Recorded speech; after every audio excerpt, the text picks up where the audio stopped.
was it like for you? The very first scene that you shot, and Sir Ridley Scott calls action. It probably goes how you imagine it does. Like, Ridley doesn't wait around, so I think Ridley was pretty conscious with the fact that he wanted to start with a bang, just to kind of let me know what we were stepping into. So the first day was, I don't know if you've all seen the film, but it was the opening sequence in Morocco, the battle sequence. And apologies if you've heard this story before, but for those of you that haven't, we were kind of, the key cast were kept out in little holding tents. And I was like walking around with my sword, furiously smoking and waiting to be summoned to the set. And then we hear over the radio that Ridley Scott's coming to say hello, so we're waiting in the tent, and he comes in and he's smoking a cigar. And he looks at us and he goes, "Are you nervous?" And I wasn't really sure what the appropriate response was, so I think I just made a noise.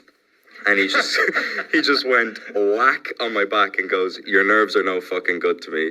Proceeds to go turn over the cameras, so we're walking onto the set, and that's when I saw the scale for the first time. So the first time I saw what we were dealing with was being recorded.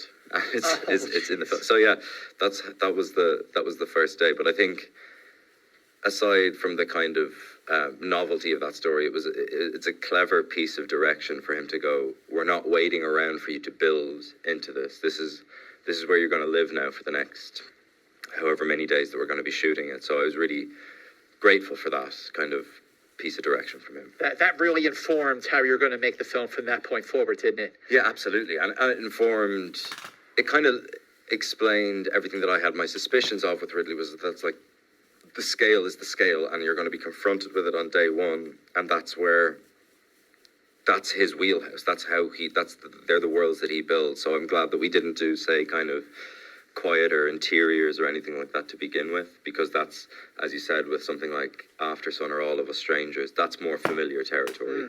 That very much is not.